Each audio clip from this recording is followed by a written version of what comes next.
젖먹여 키운 도련님을 목숨 걸고 지킨 유모. 제 자식입니다. 제 젖을 먹고 자란 제 새끼란 말입니다. 칼날이 번뜩이는 그 순간 한 여인이 7살 아이를 끌어안고 울부짖었습니다. 광군들의 서슬 퍼런 눈빛 앞에서도 그녀는 아이를 놓지 않았습니다. 천안종의 신분으로 양반과 도련님을 자기 자식이라 외치는 것은 목이 달아날 죄였습니다. 그러나 그녀는 두려움 따위 아랑곳하지 않았습니다. 오직 이 아이를 살려야 한다는 일념뿐이었습니다. 이 천한 여인의 목숨 건 외침은 광군들을 얼어붙게 만들었고 도련님을 살려낸 그녀의 기막힌 이야기가 지금부터 시작됩니다.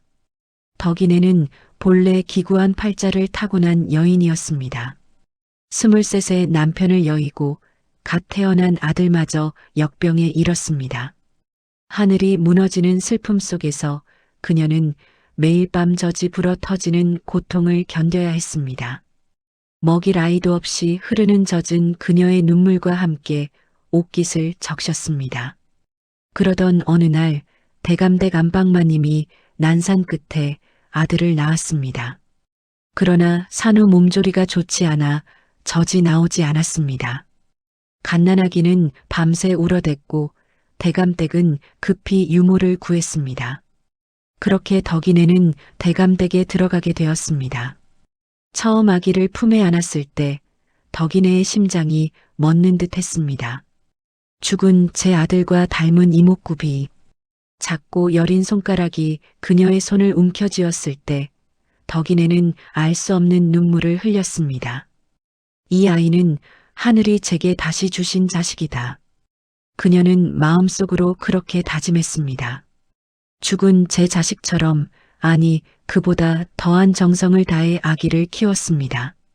밤새 아기가 보채면 눈 한 번 붙이지 않고 달래었고 아기가 열이 나면 밤새 이마에 물수건을 올렸습니다. 대감댁 하인들은 수군거렸습니다. 저 여자 종년 주제에 도련님한테 너무 정주는 거 아니야? 그러나 덕인애는 신경 쓰지 않았습니다. 아기의 웃음소리가 그녀의 전부였으니까요. 세월이 흘러 아기는 7살 도련님이 되었습니다. 이름은 준, 총명하고 영특한 아이였습니다.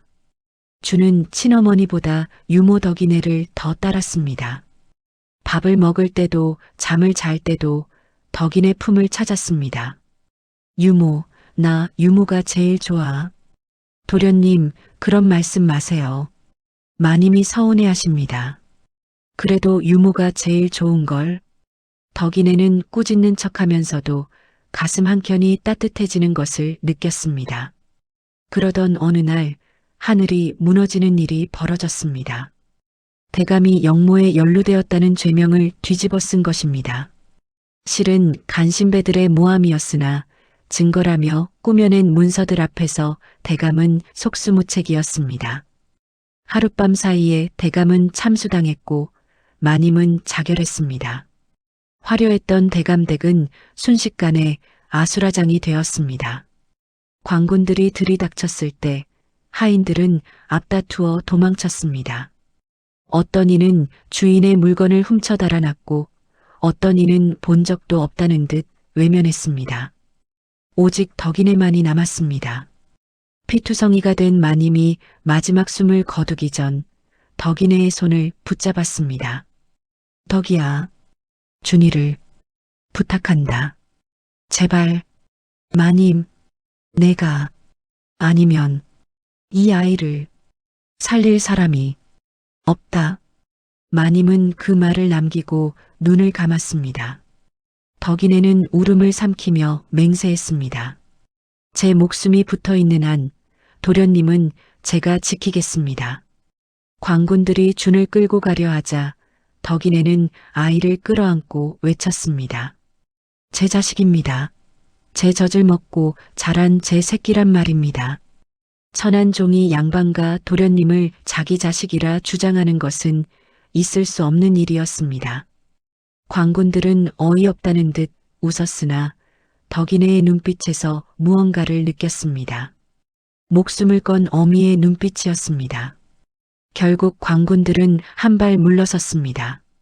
어차피 역적의 자식은 유배를 갈 테고 미친 여자가 따라가든 말든 상관할 바 아니었으니까요.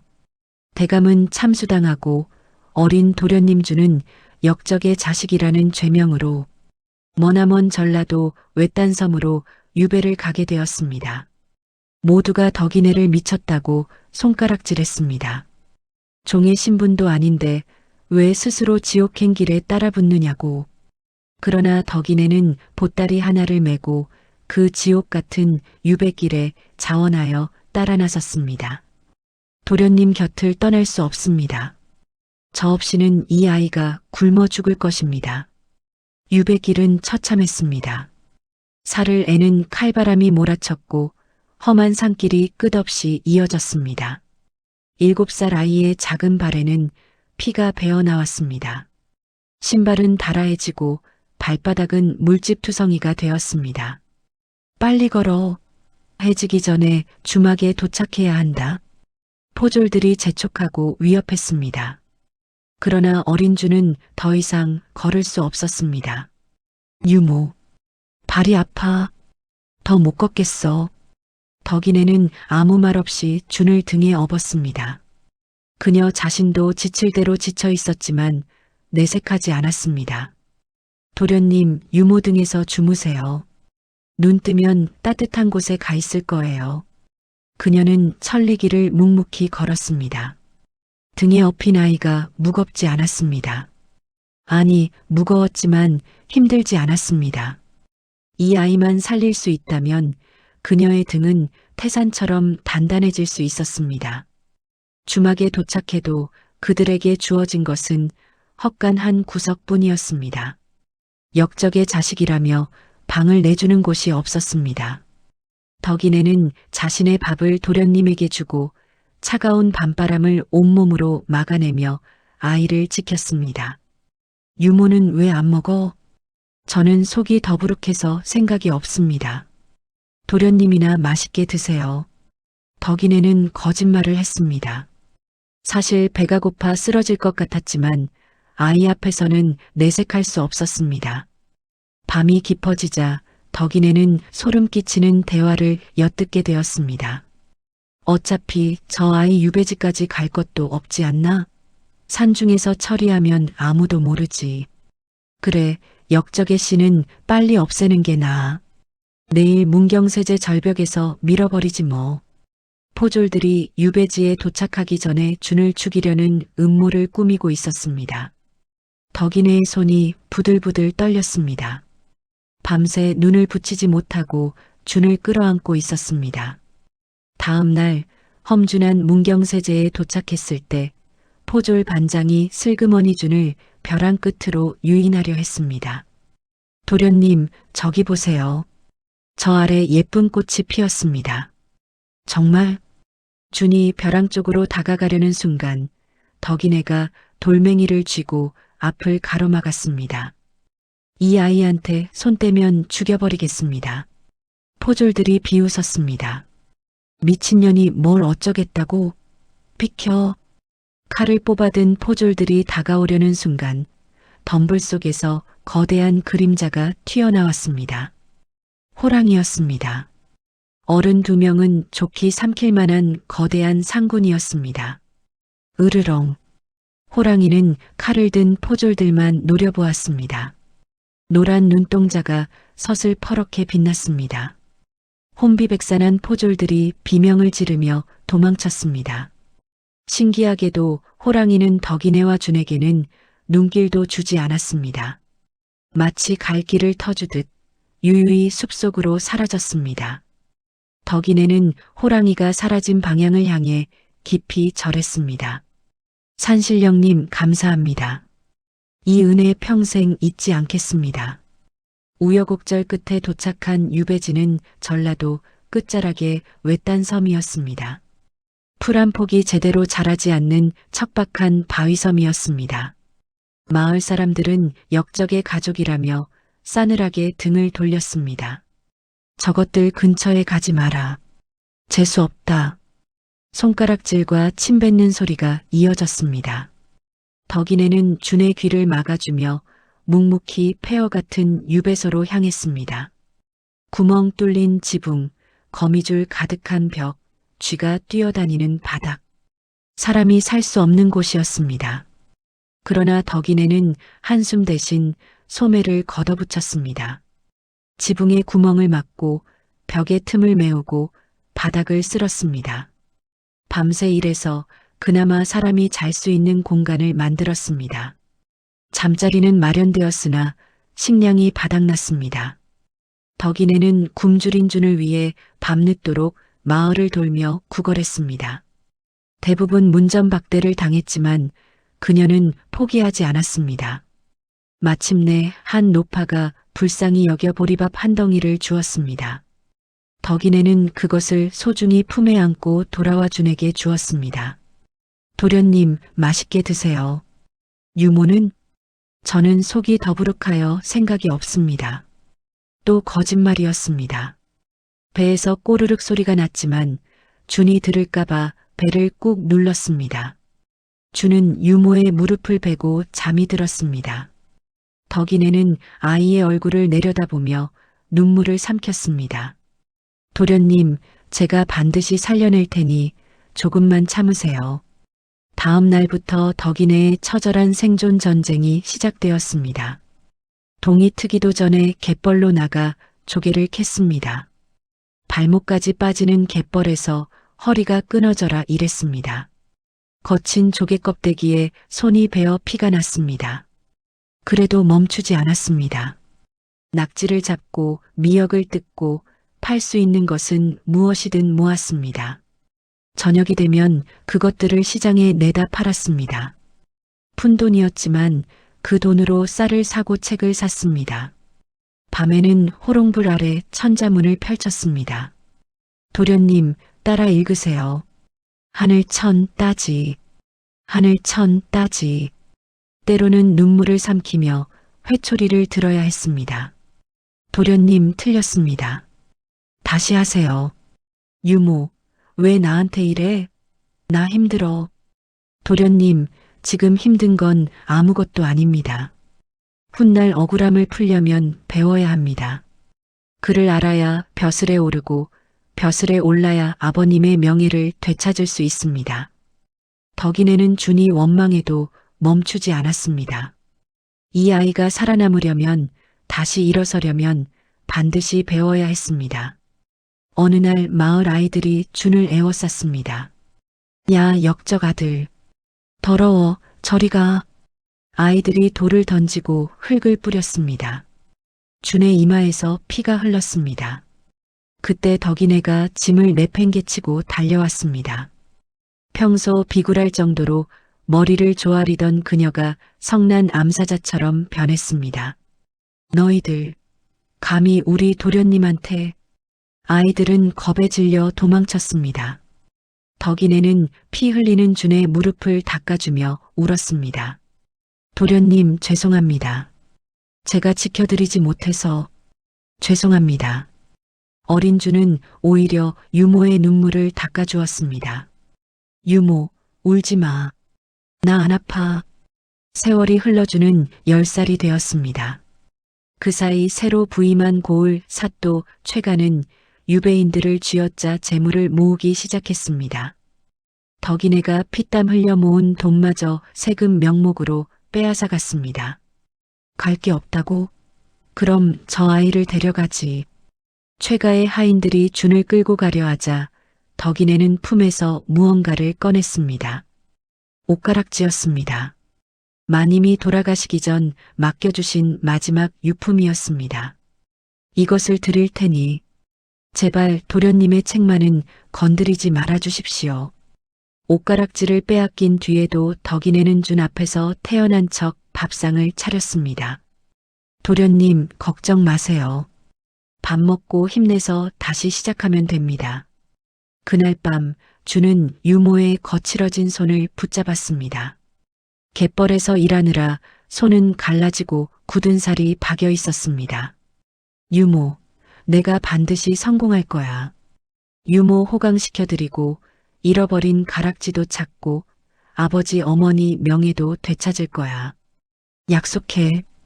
덕이네는 눈물을 참으며 미소 지었습니다. 네, 도련님. 저는 믿습니다. 10년이 더 흘렀습니다. 주는 의젓한 20살 청년으로 성장했습니다. 그러나 탐욕스러운 사또 최가는 여전히 준과 덕이네를 괴롭혔습니다. 준의 재능을 시기했기 때문입니다. 어느 날 고을에서 글짓기 대회가 열렸습니다. 준은 당당히 참가하여 글을 지었습니다. 그런데 그 내용이 문제였습니다. 부패한 관리를 비판하는 시였습니다. 누가 봐도 사또 최가를 겨냥한 것이었습니다. 분노한 최가는 준을 잡아들여 모진 매질을 가했습니다. 이놈, 감히 역적의 자식 주제에 나를 모욕해? 곤장이 내리칠 때마다 살점이 튀었습니다.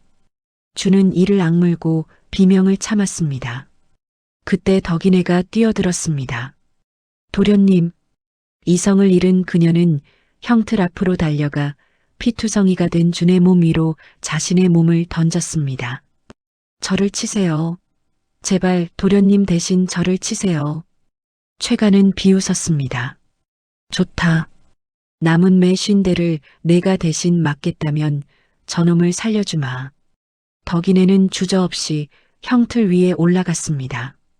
그녀의 등에 곤장이 내리쳤습니다. 살점이 튀고 뼈가 드러나는 고통이었습니다. 그러나 그녀는 단 한마디 비명도 지르지 않았습니다. 준이 들을까봐. 50대의 매가 끝나고 덕이네는 피투성이가 되어 쓰러졌습니다. 겨우 눈을 뜬 그녀가 첫 번째로 한 말은 이것이었습니다. 도련님, 다친 데는 없으십니까? 저는 괜찮습니다. 그 모습에 구경하던 백성들마저 눈물을 훔쳤습니다. 열병에 시달리던 덕이네는 잠시 정신을 차리고 준에게 비밀을 털어놓았습니다. 도련님, 그 옷가락지 최가가 가지고 있습니다. 그 안에 선대왕께서 대감께 내리신 밀지가 숨겨져 있습니다. 그것만 찾으면 억울함을 풀 수 있습니다. 준은 주먹을 불끈 쥐었습니다. 유모, 제가 반드시 찾아오겠습니다.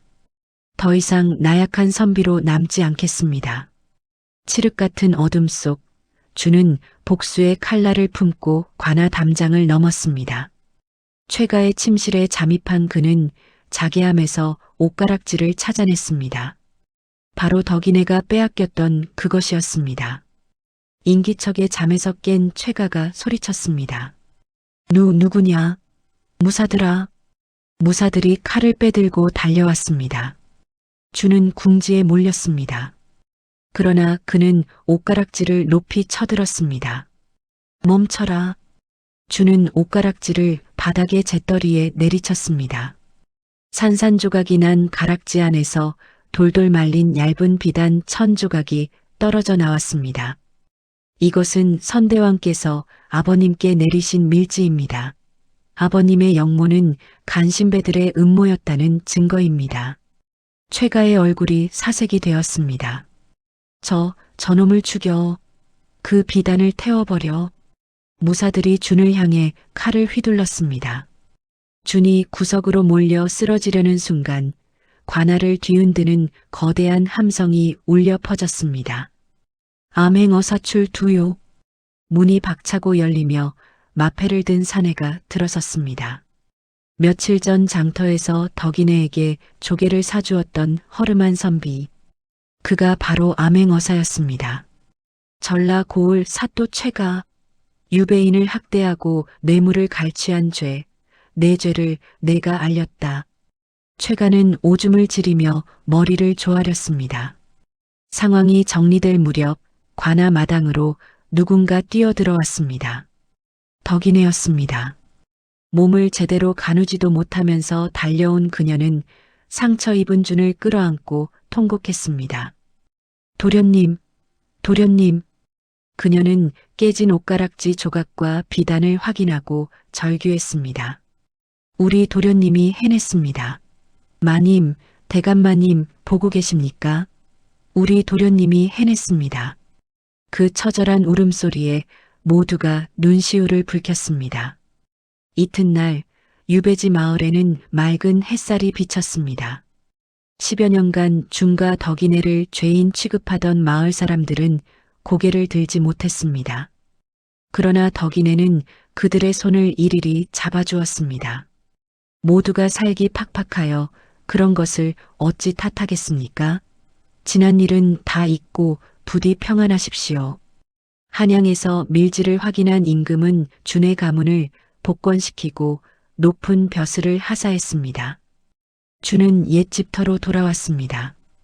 그가 가장 먼저 한 일은 덕이네의 손을 잡고 안채의 상석, 안방마님 자리에 앉히는 것이었습니다. 유모, 아니 어머니. 이제 이 자리가 어머니 자리입니다. 도련님, 저는 천한 종년입니다.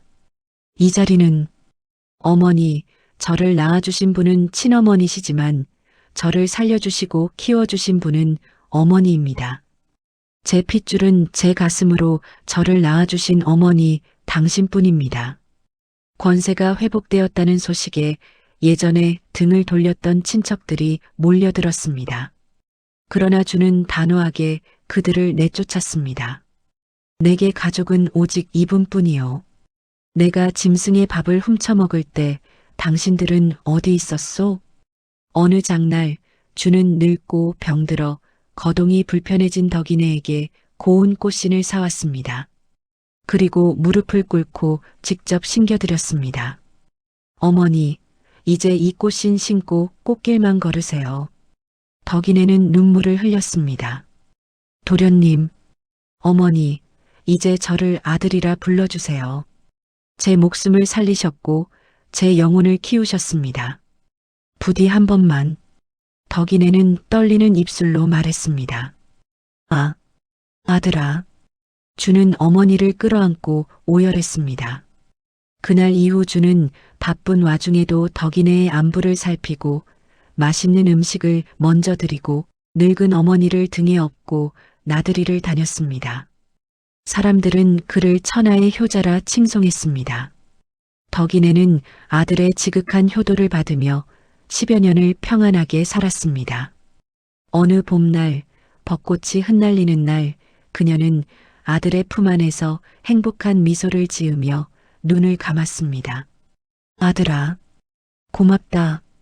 이 미천한 종년에게 이런 행복을 주어서. 주는 어머니의 손을 놓지 못하고 밤새 울었습니다. 그는 높은 벼슬에 올랐음에도 어머니 곁을 지키는 소박한 행복을 택했습니다. 덕이네가 평생을 바쳐 갯벌에서 캐던 조개 껍데기들을 모아 집마당에 작은 탑을 쌓고 비석을 세웠습니다. 낳은 정은 하늘과 같고 기른 정은 땅과 같다. 여기 바다처럼 넓은 어머니가 잠들다. 그는 어머니의 낡은 옷을 평생 관복 안에 받쳐 입었습니다.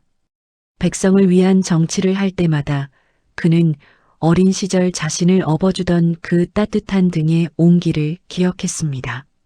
진정한 가족이란 핏줄로 이어지는 것이 아니라 서로를 위하는 애틋한 마음으로 맺어지는 것입니다. 피보다 귀한 땀, 땀보다 귀한 사랑으로 이어진 덕이네와 준의 이야기는 오늘날까지 전해지며 우리에게 깊은 울림을 전합니다.